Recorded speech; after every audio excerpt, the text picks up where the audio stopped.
Welcome back. તો જે રીતે બીજો મુદ્દો છે કે જેમાં સુપ્રીમ કોર્ટ દ્વારા રાજદ્રોહના કેસને લઈને જે કાયદો હતો તેની પર વિચાર કરવામાં આવ્યો છે અને સુપ્રીમ કોર્ટ હવે કડક થઈ છે અને હવે આ મુદ્દે વિચારણા કરવામાં આવશે અને જ્યાં સુધી વિચારણા કરી યોગ્ય નિર્ણય નહીં કરાય ત્યાં સુધી રાજદ્રોહનો એક પણ કેસ દેશમાં નહીં નોંધી શકાય. આ જ મુદ્દે ચર્ચા કરવા માટે આપણી સાથે જોડાઈ ચૂક્યા છે મુકેશ પંચાલ, જેઓ કોંગ્રેસથી જોડાયા છે, આદિત્ય ભટ્ટ, જેઓ એડવોકેટ છે, અને પ્રફુલ્લ ત્રિવેદી, જેઓ એસોસિએટ એડિટર છે. આપ ત્રણેયનું સ્વાગત છે. આદિત્યભાઈ, સૌથી પહેલો સવાલ મારો આપને જ કે હવે જ્યારે સુપ્રીમ કોર્ટ કડક થઈ છે અને રાજદ્રોહના કાયદા પર હવે નિર્ણય કરવામાં આવી રહ્યો છે, એટલે આ કેટલું યોગ્ય? કેમ કે રાજદ્રોહનો કેસ જે હતો તે ઘણીવાર ખોટા લોકો પર પણ લાગી જતો હતો અને એમને ઘણી તકલીફો પડતી. રાજ્યદ્રોહની જે વ્યાખ્યા છે ને એ ખૂબ જ વેગ અને ખૂબ જ વાઇડ છે. એટલે કોઈ પણ કૃત્યને તમે છેવટે રાજ્યદ્રોહની વ્યાખ્યામાં પરિભાષિત કરી શકો.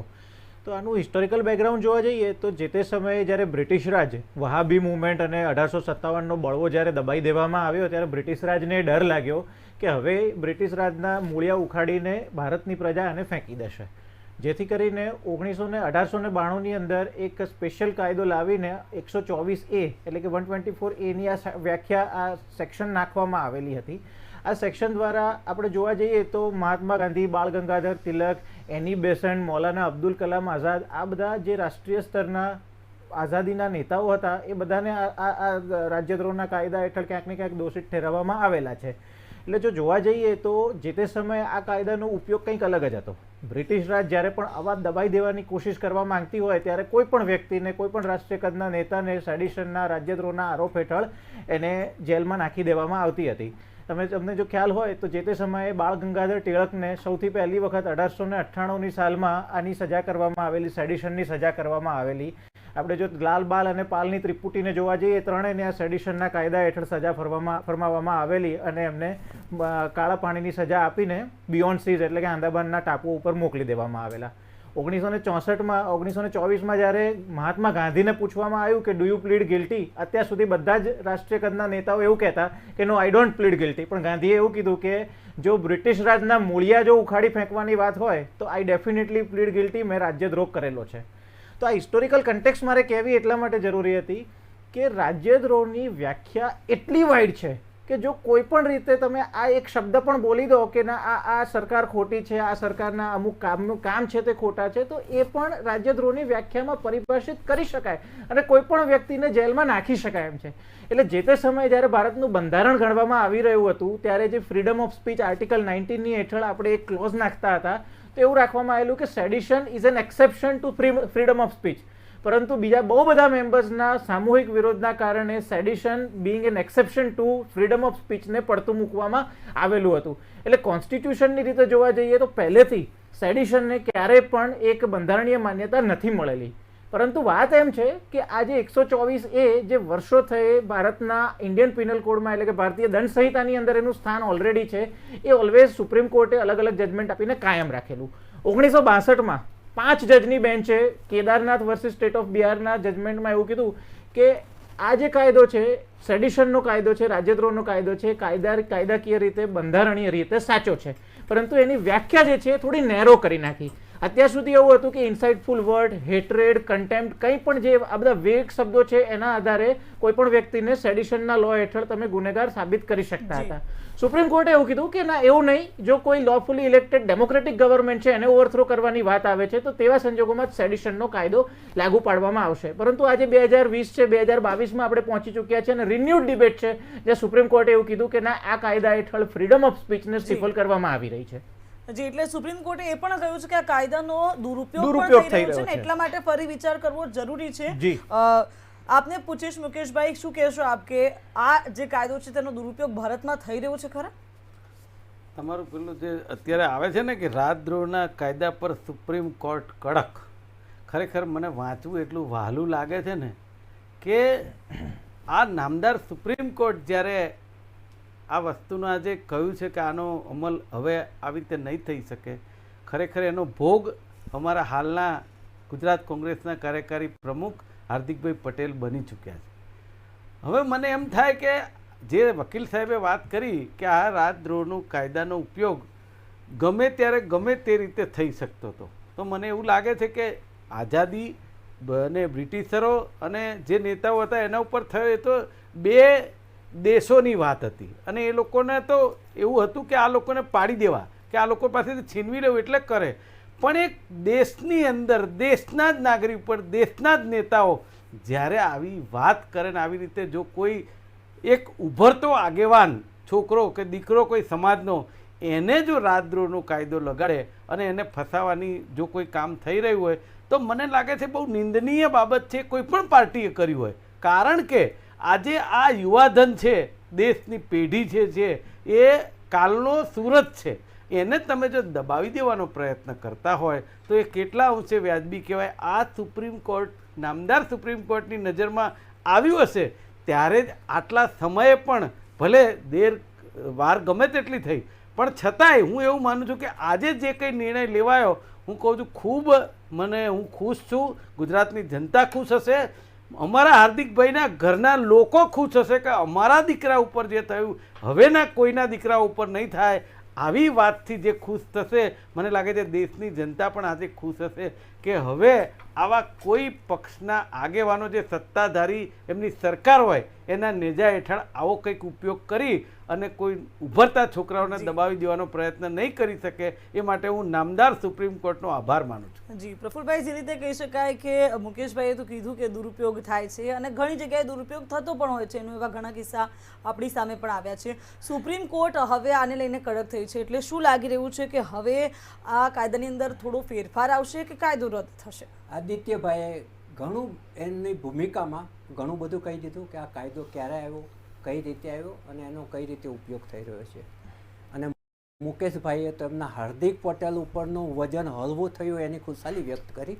એમના ચહેરા પર દેખાતું હતું, એમની બોડી લેંગ્વેજમાં દેખાતું, એમને શબ્દોની પસંદગીમાં દેખાતું હતું.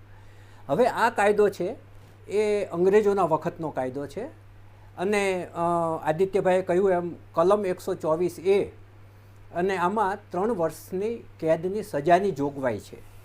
હવે આમાં સરકાર વિરુદ્ધ લખે, સરકાર વિરુદ્ધ બોલે, રાષ્ટ્રીય ચિહ્નનું અપમાન કરે કે બંધારણને ક્ષતિ પહોંચે એવું કોઈ પણ પ્રયાસ થાય તો એની સામે રાષ્ટ્રદ્રોહનો ગુનો લાગુ પડી શકે છે. પરંતુ હમણાં એનો દુરુપયોગ વધી ગયો છે, એની નોંધ સુપ્રીમ કોર્ટે લીધી છે અને સુપ્રીમ કોર્ટે કહ્યું છે. સાથે એ પણ કહીશ કે જે રીતે મુકેશભાઈ આક્ષેપ કર્યા કે ભાજપ દ્વારા દુરુપયોગ કરવામાં આવે છે, તો ક્યાંક એવું પણ થયું છે અન્ય રાજ્યોની અંદર કે આનો દુરુપયોગ કોંગ્રેસે પણ કર્યો હશે? મારી વાત પૂરી થયા પહેલાં જ તમે બોલ્યા. હવે પછી સુપ્રીમ કોર્ટે શું કહ્યું કે આનું રી એક્ઝામિનેશનની કામગીરી ના થાય ત્યાં સુધી આ કાયદા હેઠળ કોઈ ગુનો નોંધવો નહીં. દુરુપયોગ કઈ રીતે થતો હતો કે મુકેશભાઈ હાર્દિક પટેલની વાત કરી એવી રીતે એક FON ફેસ ઓફ નેશન કરી અને એક વેબ પોર્ટલ ચાલે છે ને એક નાનકડો એવો પત્રકાર નડિયાદનો એણે એક વખત એવા સમાચાર લખ્યા, વિજયભાઈ રૂપાણીની સરકાર હતી અને મનસુખભાઈ માંડવિયાને દિલ્હીનું તેડું અને એને કારણે વિજયભાઈ રૂપાણીની સરકાર જોખમમાં છે અને બદલાશે એવી સંભાવના છે. બદલાશે જેવું કાંઈ નહોતું લખ્યું, સંભાવના માત્ર વ્યક્ત કરી હતી. એમાં એના પર રાષ્ટ્રદ્રોહનો ગુનો લાગ્યો, એમને જેલમાં પૂરી દેવામાં આવ્યા અને એ નાનકડો પત્રકાર અને એનું વેબ પોર્ટલ જેને કોઈ ઓળખતું નહોતું એની આખી રાષ્ટ્રીય કક્ષાએ નોંધ લેવામાં આવી કે આ FON છે શું એમ અને આનો પત્રકાર કેવો છે કે જેને ઉપર રાષ્ટ્રદ્રોહનો ગુનો લાગ્યો. એકદમ યંગ છોકરો તો હવે તો વિદેશ જતો રહ્યો છે અને ત્યાંથી વેબ પોર્ટલ ચલાવે છે. એટલે આનો દુરુપયોગ વાતમાં થવાનો ચાલુ થયો. એ બાબત સુપ્રીમ કોર્ટના ધ્યાન ઉપર આવી અને જે વર્ષો જૂના કાયદાઓ છે એનો સમયાંતરે એમાં સુધારણા થવી જોઈએ. સતી પ્રથાનો કાયદો છે એ જ્યારે સતી પ્રથા થતી હતી ત્યારે, હવે જ્યારે સતી થવાનું બંધ જ થઈ ગયું છે એ કાયદો છે એની કોઈ પેલી રહેતી નથી. એવી રીતે જે કાયદાઓ છે એ લાંબા ગાળે જે પરિસ્થિતિમાં એ અસ્તિત્વમાં આવ્યા હોય છે એ પરિસ્થિતિ બદલાઈ જાય છે ત્યારે ઘસાતા જતા હોય છે. એમાં ઘણી બધી સુધારણાની જરૂર પડતી હોય છે અને એટલા માટે તો લોકસભા અને વિધાનસભાની રચના કરવામાં આવે છે કે જૂના કાયદાઓ છે એમાં સુધારણા કરો. એમ લોકો સુધારણાનું તો મુખ્ય કામ છે. એટલે આ જે કાયદો છે એ હવે જરૂરી છે કે નહીં? અને જો જરૂરી છે તો એમાં કયા સુધારણાને અવકાશ છે, કયા સુધારણા કરવા પડશે, એ હવે કાયદાના જે જ્ઞાતાઓ હોય છે એ એના પર ઘણું બધું પીષ્ઠપેષણ કરશે અને આગળનું પછી સુપ્રીમ કોર્ટ નિર્ણય લેશે. જી આદિત્યજી, જે રીતે કહી શકાય કે આપે ઘણી બધી વાતો કરી આ કાયદાને લઈને, હવે સવાલ એ છે કે આને લઈને જો ફેરફાર કરવામાં આવે તો કયા ફેરફાર થવા જોઈએ, અને જો રદ થવાની વાત છે, જો કે અમુક અંશે એ યોગ્ય નથી ગણાતી, પરંતુ જો ફેરફાર કરવામાં આવે તો કયા ખાસ ફેરફાર થવા જોઈએ? અરે સૌથી પહેલાં તો એ કહેવાનું કે રાજ્યદ્રોહ કોઈ સંજોગોમાં ચલાવી ના લેવાય. તમને ક્યાંક મારી વાત છે ને કોન્ટ્રાડિક્ટરી લાગશે કે જો રાજ્યદ્રોહ ચલાવી ના લેવાય તો આ 124A ને રદ કેમ કરવી, બરાબર? કારણ કે એ જ તો રાજ્યદ્રોહને પનિશ કરી રહી છે. એટલા માટે હું બહુ ટૂંકમાં એક આ સેક્શનની 2 લીટીઓ હું વાંચવા માંગીશ. સેક્શન 24A ની, whoever by words or either spoken or written or by signs or by visible representation or otherwise brings or attempts to bring into hatred or contempt or excites or attempt to excite disaffection towards the government established by law shall be punished with an imprisonment of life, to which the fine may be added, or which the imprisonment which may be extended to 3 years, to which the fine may be added. હવે આ સંજોગોમાં હું એ કહેવા માંગુ છું કે માત્ર 3 વર્ષની પનિશમેન્ટ નથી. There is a provision of imprisonment of life also. આપ જે વાંચી At the same time, સાહેબ you may answer to me. આપ જે વાંચી ગયા ને એ આપણા ગુજરાતી વાચકો સરળતાથી સમજી Yes. શકે માટે સહેજ હું ગુજરાતીમાં એને explain કરું. એ જ આગળ એ કહીએ. Whosoever brings disaffection or hatred. હવે disaffection એટલે શું? Disaffection એટલે ક્યાંક ને ક્યાંક એક એવો ભાવ કે જેના કારણે લોકોની લાગણીઓ દુભાય છે, અને હેટ્રેડ એટલે પણ ક્યાંક ને ક્યાંક એક હેટની એટલે કે તિરસ્કારની ભાવના ઉપજે છે. તેવી કોઈ પણ જો વાત તમે વિઝિબલ રિપ્રેઝન્ટેશનથી શબ્દોથી રજૂ કરો છો તો દેટ ઇઝ કોલ્ડ સેડિશન. હવે આ એટલી વાઇડ વ્યાખ્યા છે કે જે કોઈક વ્યક્તિ માટે હેટ્રેડ ઓર કન્ટેમ્પ્ટ હશે, અન્ય કોઈ વ્યક્તિ માટે હેટ્રેડ ઓર કન્ટેમ્પ્ટ નહીં પણ હોય, જેથી કરીને આ સેક્શનમાં સારામાં સારા કૃત્યને અને ખરાબમાં ખરાબ નિંદનીય કૃત્યને પણ તમે સેડિશનની વ્યાખ્યામાં વ્યાખ્યાયિત કરી શકો. બની શકે કે આ ડિબેટના જ કોઈક અંશને લઈને એવું કહી શકાય કે આ સેડિશન છે, તો એ ના હોવું જોઈએ. સો રાજ્યદ્રોહના માટે અલગ અલગ કાયદાઓ વિકસી ચૂક્યા છે, જેમ કે UAPA, unlawful activity prevention act. આજની તારીખે ચાલો એક એક્ઝામ્પલ તરીકે લઈએ ટેરરિઝમ. સો ટેરરિઝમ એક પ્રકારનો રાજ્યદ્રોહ જ છે. NDPS નો કાયદો, જો રાષ્ટ્રની અંદર જો નાર્કોટિક સબસ્ટન્સ લાવવામાં આવે છે તો એક રાષ્ટ્રદ્રોહ જ છે.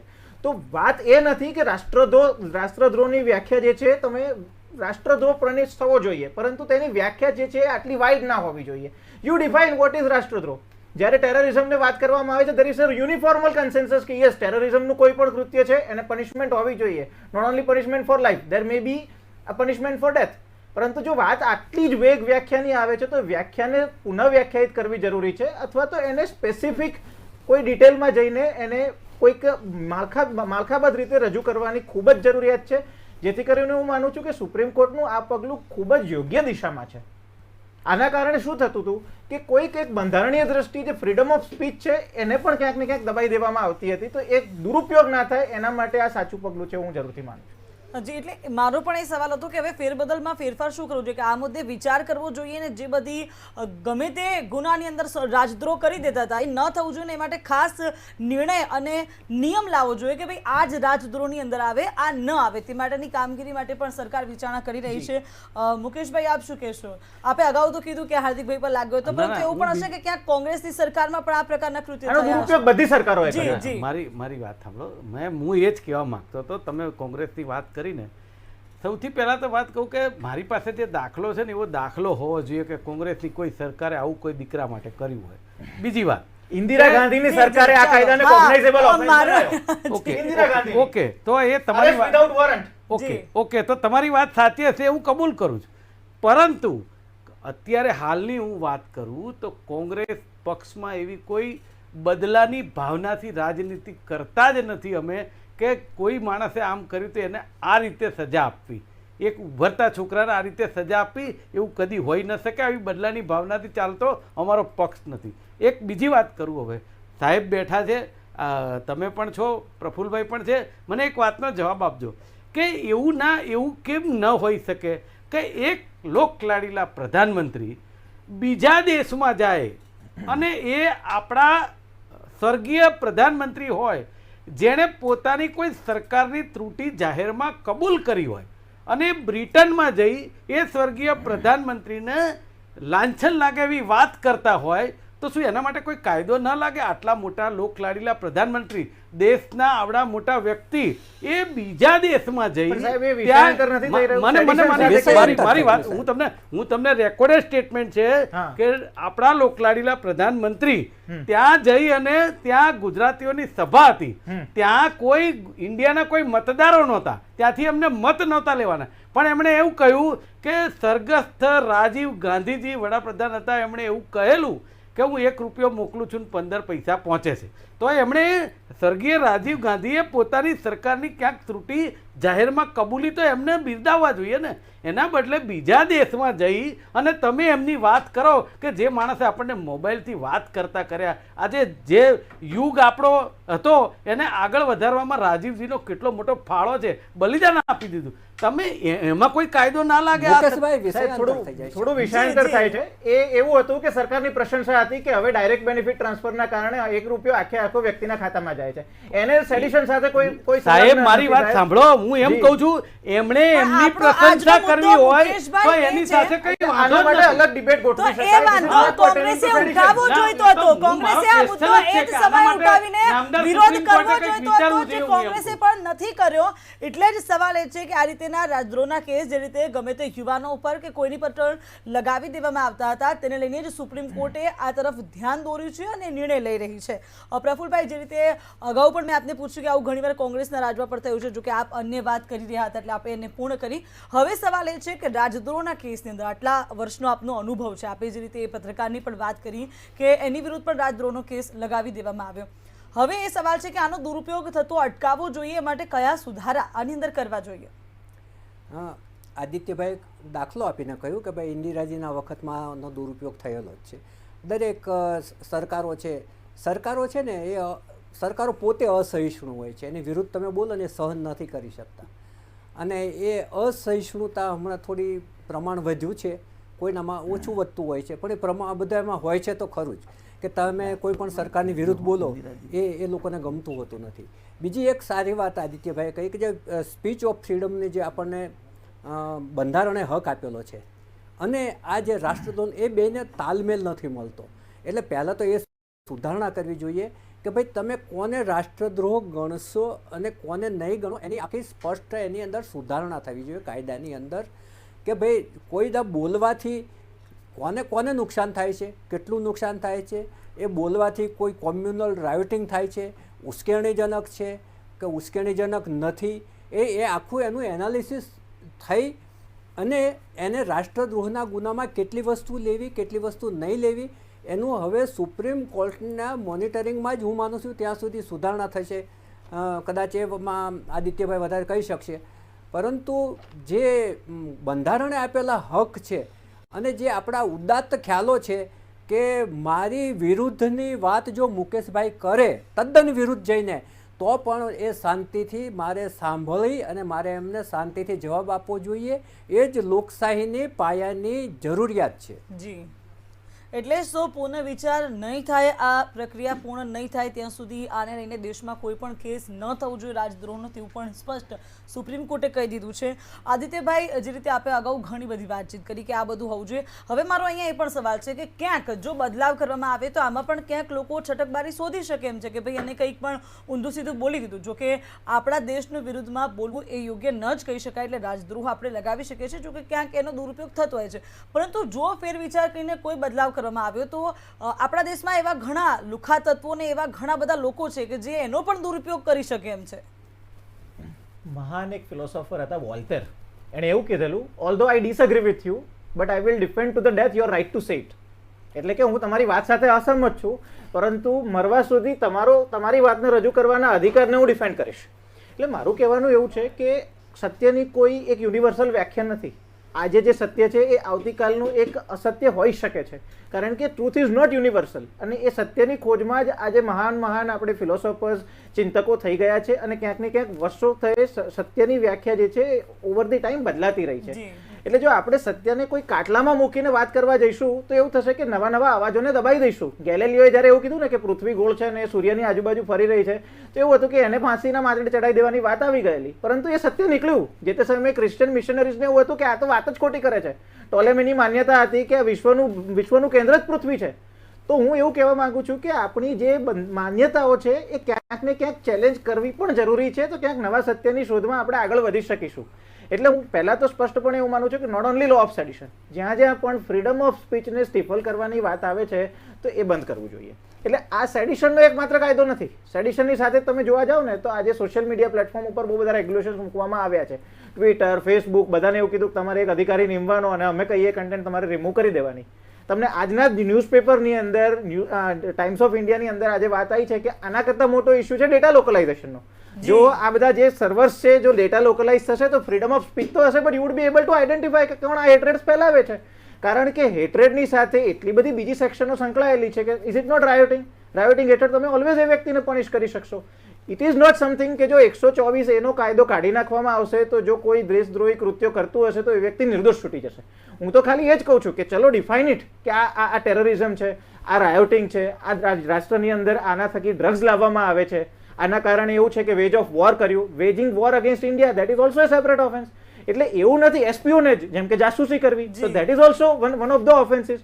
એટલે એવું નથી કે જો રાષ્ટ્રદ્રોહી કૃત્યો કરવામાં આવશે તો કાયદાની અંદર કોઈ જોગવાઈઓ નથી, પરંતુ આટલી વાઇડ જોગવાઈ કે જેમાં કોઈ પણ વાક્યને, કોઈ પણ શબ્દને, કોઈ પણ જેસ્ચર એક્સપ્રેશનને જો તમે આની અંદર મૂકી શકતા હો તો એનો દુરુપયોગ થઈ શકે અને દુરુપયોગ થવાનો જ છે.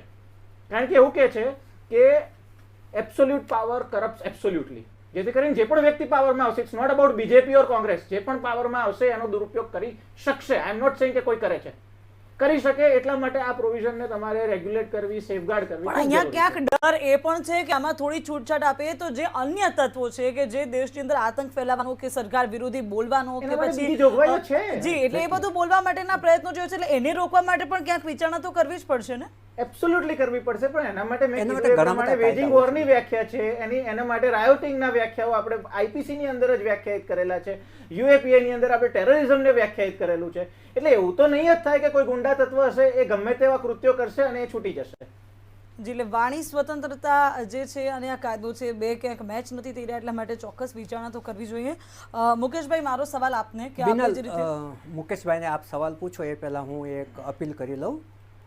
3 જૂને વિશ્વ સાયકલ ડે છે અને એ દિવસે મંતવ્ય ન્યૂઝ ચેનલ અંગદાન મહાદાનના ઉદાત્ત ખ્યાલ સાથે સમગ્ર રાજ્યના તમામ મોટા શહેરોમાં સાયકલોથોન યોજી રહ્યો છે. અને આપ સૌ જેટલા શ્રોતા લોકો છે એ સૌને આપણે વિનંતી કરીએ કે તમે અમારી આ ઉદાત્ત ભાવના સાથે જોડાવ.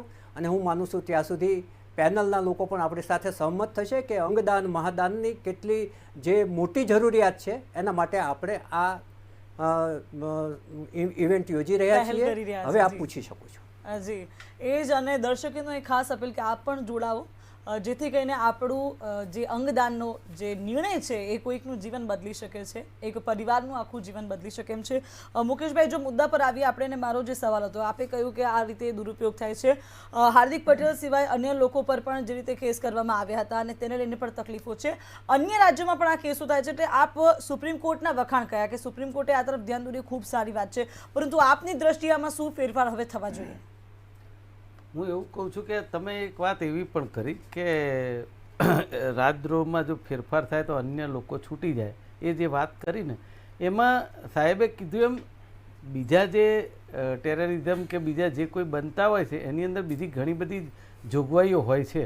આ રાજદ્રોહનો કાયદો નામદાર સુપ્રીમ કોર્ટને લાગ્યું ને એમાં ફેરફાર કરશે કે સાદી એક સહજ રીતે નહીં લાગી શકે એવી વાત કરી, એ નામદાર સુપ્રીમ કોર્ટને લાગ્યું. એટલે પણ મારું કહેવાનું એવું છે કે તમે જે વાત કરો છો કે કોંગ્રેસની સરકારોએ કર્યા હશે ક્યાંક, પણ એ મારી ધ્યાનમાં નથી આજે હાલ. એટલે નહીંતર સાહેબે કીધું કે ઇન્દિરાજી વખતે થયું હતું તો મેં તરત કબૂલ કર્યું કે થયું હશે, કારણ કે એ વાતને આજે 40 વર્ષ થઈ ગયા. એટલે છે કે જે બી પક્ષ છે ઘણા વર્ષો તો લગાતાર સત્તામાં આવે છે તે પછી ક્યાંક ને ક્યાંક આવા દ્રશ્યો જોવા મળતા જ હોય છે કે એમને પણ કહ્યું ને જે રીતે આદિત્યભાઈએ પણ મારું એવું કહેવું છે કે અત્યારે હાલ પણ તમે અત્યારે હાલ જે જમાનો ચાલી રહ્યો છે, ડિજિટલ યુગ ચાલી રહ્યો છે, આધુનિક જમાનો ચાલી રહ્યો છે, યુવાનો મહિલાઓને અને દીકરીઓને પ્રોત્સાહન આપી રહ્યા છે. દરમિયાન સ્પીચ ઓફ ફ્રીડમ છીનવી લેવામાં આવ્યું તો એ આપણે નહીં ભૂલવું જોઈએ.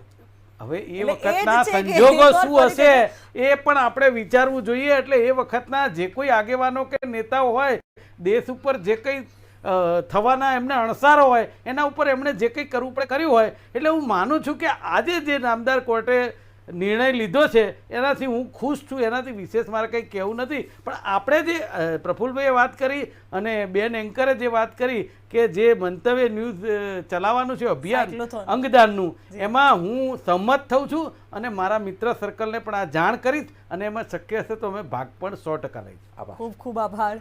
તો જે રીતે કહી શકાય આપ ત્રણેય અમારી સાથે જોડાયા, ચર્ચામાં ભાગીદાર થયા તે બદલ આભાર.